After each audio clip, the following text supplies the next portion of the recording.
ہمارے معاشرے میں ہر طرف ظلم ہی ظلم ہے، گھروں میں ظلم ہے، بازاروں میں ظلم ہے، کارخانوں میں ظلم ہے، اور حکومت کے ایوانوں اور عدالتوں میں ظلم ہو رہا ہے۔ گویا کہ ہر طرف ظلم کی ایک فضا نظر آتی ہے، حالانکہ ظلم ایک ایسا ناسور ہے کہ حضرت علی رضی اللہ عنہ کی طرف ایک مشہور منسوب قول ہے، فرمایا کرتے تھے کہ کوئی بھی ملک کفر و شرک کے ساتھ تو چل سکتا ہے، لیکن کوئی ملک ظلم کے ساتھ نہیں چل سکتا،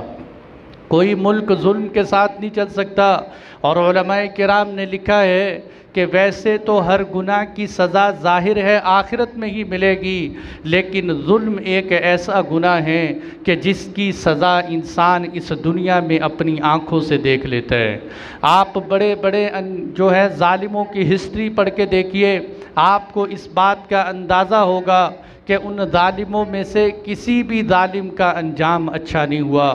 آج میں مختصر وقت کے اندر آپ حضرات کے سامنے چند ظالموں کے کارناموں کا تذکرہ کروں گا، ان کے انجام بد آپ کے سامنے بیان کروں گا، تاکہ ہم دیکھیں کہ کہیں ہم تو ظلم کی کسی قسم میں شامل تو نہیں ہیں۔ آپ دنیا کے سب سے پہلے ظالم قابیل کو دیکھیے، حضرت آدم علیہ السلام کے بیٹے کو،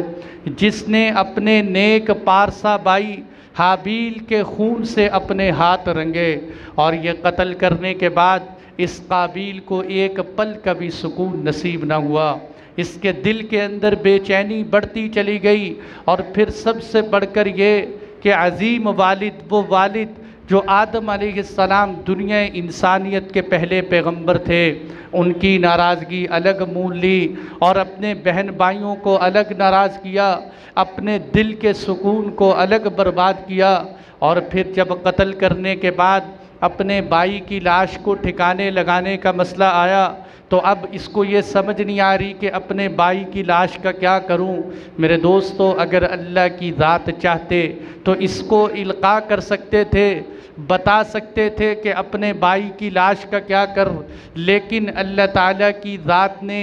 اس کی کمینگی اور بے عقلی کو ثابت کرنے کے لیے ایک ایسے حیوان کو اس کا رہنما بنایا کہ جو حیوان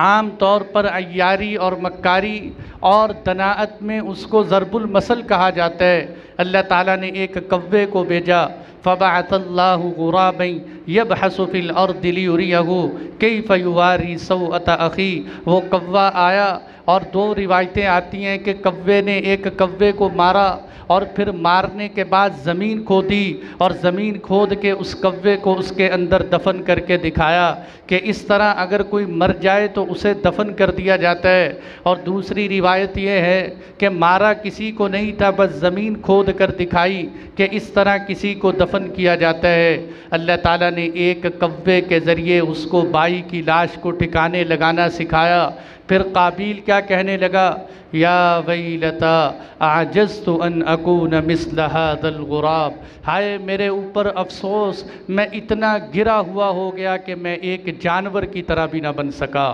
ایک جانور کو تو یہ پتہ ہے کہ بھائی کی لاش کو کیسے ٹھکانے لگایا جاتا ہے، اور میں انسان ہو کر مجھے نہیں پتا کہ اپنے بھائی کی لاش کے ساتھ کیا کروں۔ یہ دنیا انسانیت کے پہلے ظالم قابیل تھے۔